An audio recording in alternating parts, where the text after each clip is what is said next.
on TNT, got to watch it on ABC. Everybody can see it's been the same story all year. Aaron Gordon, great player, great fourth option, great fifth option. Will Barton has been falling off the entire season. Monte Morris is a backup point guard. That's his role. He looks great in that position. Bones Highland is a rookie. Had a great game 4, not a great game 5 because he's a rookie. Nobody on that roster outside of Joker is able to actually go and give you a threat on a consistent basis. And AG goes to the rack, gets you 15 and 7 in the first half. It doesn't score in the second half. So if you add Jamal at 25, 5 and 5, or add Porter at 21, 7 and 3 on 46% from 3 and 54 from the field, and you put both of them on the court, then everything changes from the balance of the entire team. So that's my issue with it. It's like, Warriors fans, obviously I get it. There's you're healthy for the first time since 2019 and all that, but like I'm just saying, man, like I just think this idea like that if it's the same thing with the Phoenix series last year. Like whenever we would bring it up, the Phoenix series, they would say Jamal Murray's not making a 4-0 difference. So that's the point. Like that's no. I think the series goes 6 or 7. I think that's crazy though. The reason I think that's crazy, you think it goes 6 or 7. The only reason it didn't go 6 right now, because they didn't have anybody else to give the ball to in the fourth. Like that's the issue. That's what I'm saying. Is that if Jamal and MPJ were healthy, this series goes 6 or 7. No, but I'm saying, Dre, like I even think that idea is disingenuous to the fact that Joker was cooking everybody. He was the best player in this series. If you add Jamal Murray in there, he's at least on the same level as either one of Clay or Draymond in terms of important, and then he's scoring on the perimeter. So, like, I think this idea even going 6, if they have Michael Porter Jr., you can say, sure, extend it 1 game or extend it to the 7th game. But again, if you just have Jamal Murray and Joker on the same court at the same time with what they're doing, then I think, again, I don't think it's a conversation of 6 or 7. I think it's Nuggets or it's 7. Because, again, I just think because of the way the court will work. Because, again, I just think that if you have Joker on the court as a center doing everything he's already doing right now, and then you give him opportunity to have anybody come help him, then it's a different story. But again, that's all ifs, ands, or buts. You know what I mean? It is what it is. That's the playoff. Jamal was expected to come back in February. Expected to come back in March. He did not. I thought he was coming back in March. I made my assumptions for the playoff that he was coming back in March. He did not. And then he didn't come back in April either. And then Joker was sitting out there with playoff followers, Monte Morris and Will Barton and them. They played the best as they can. Will Barton, if he hits any one of those shots that Joker got him at the free throw line, the game is different. And obviously GP2 shot 75% from 3 in the playoffs as well. So again, if you just add these variables in, everything changes. So that's what I'm saying. Like you can't even have good faith conversations with fans or with other teams because there's no way to approximate the value of having Jamal on the court next to Joker while he's playing as well as he's playing. So if it's 4-1 in game 3, 4, and 5 are as tight as they are, and even when they won last game, all I heard was excuses from Warriors fans about Steph Curry missing free throws or them not doing this or the ref baiting calls or whatever else it was. It was never just that Joker just won the game. Like he was about to win this game, but then no one else came to the party to help. And so, like I said, that third quarter with the boxing one, like I have never in my life seen a center get boxed in one like that before. I've seen LeBron, Steph obviously, and I get it when Clay went down. A center that could pass like that. So no, I know, but I'm saying like that. But that's the only reason they're in the situation. That's like when I have this conversation about Giannis and Embiid. Like if people bring up Embiid, especially Philly fans, and they talk about Embiid's like greatness or his impact on the game. There's no way for Embiid to impact the game on a similar level as Jokic because there's no way he touches the playmaking. Like Jokic is an all-time playmaker. He's an all-time shot maker. Like there's no defense you put in front of Jokic that he cannot solve. It might take a game. It might take like time to figure it out, but he will eventually figure it out. And again, he went from shooting 32% versus Draymond in the first 2 games, and he shot over 65% for the next 3 games.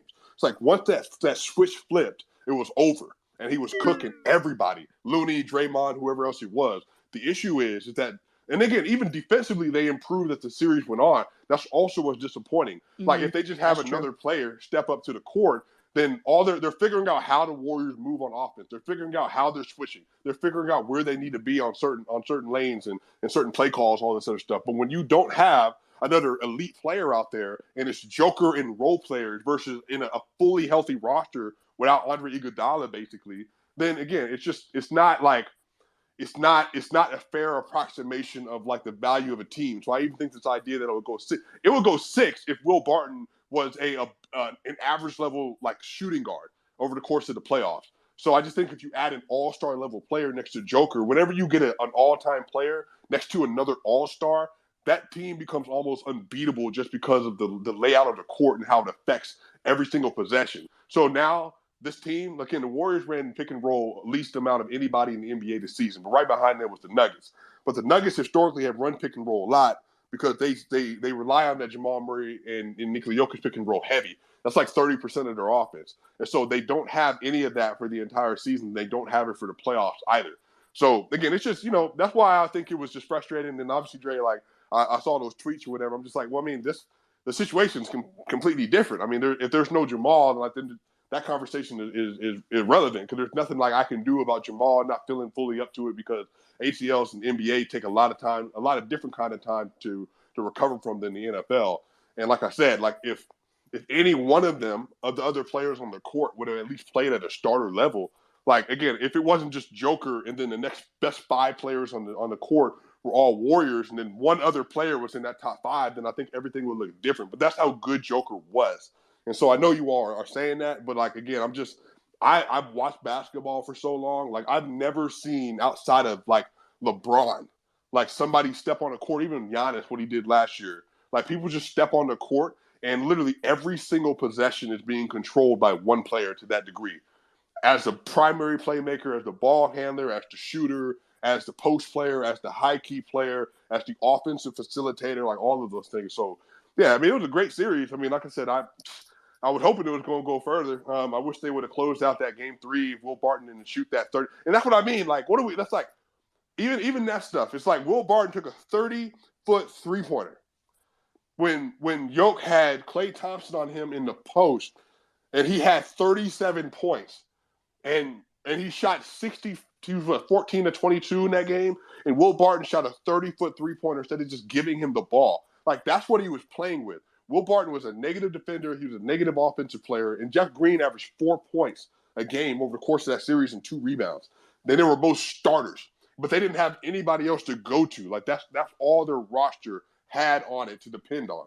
But he still was able to carry this team to 3 straight clutch situation games where he performed well, but no one else around him did. And so, like, when they were up 10, that's why, I jokingly said on Twitter, like, that was a weak move going to the boxing 1, which just because it was frustrating. Because, like, now it's like, all right, they went boxing 1 on Joker. These fools ain't going to hit a shot because that's not the type of game it was. It was like a Game 7 atmosphere. So, meaning no one else is hitting shots. The field goal percentage is low across the board. Will Barton not hitting, Monte's not hitting, AG, and then Jeff Green. Yeah, there's nothing you can do. Because, again, Joker is a center, so he doesn't have the mobility of like a LeBron or something like that to be able to get wherever he wants. But even though he has elite, like, off-ball skills, but it's not going to be to where it's going to be like Steph or on the perimeter at least, or LeBron anywhere on the court and getting to the basket. But then once that happened, it just kind of took the entire flow of the game out. And then by the fourth quarter, he did hurt his hamstring on that Looney, that floater he had on Looney, and then you could kind of tell it was bothering him. And then he got into the 5th foul, and he had 5 fouls in like a 7-minute period, and that all happened after the hamstring injury. So it was just a lot of stuff. And it was like, once he hurt his hamstring, it's like Jamal Murray tore his ACL at Oracle. Monte Morris got hurt, I can't remember what, at Oracle. Will Barton he got hurt at Oracle last year, and he missed the last six weeks of the season, I want to say, and missed the first round of the playoff. And then Michael Porter Jr. hurt his back at Oracle.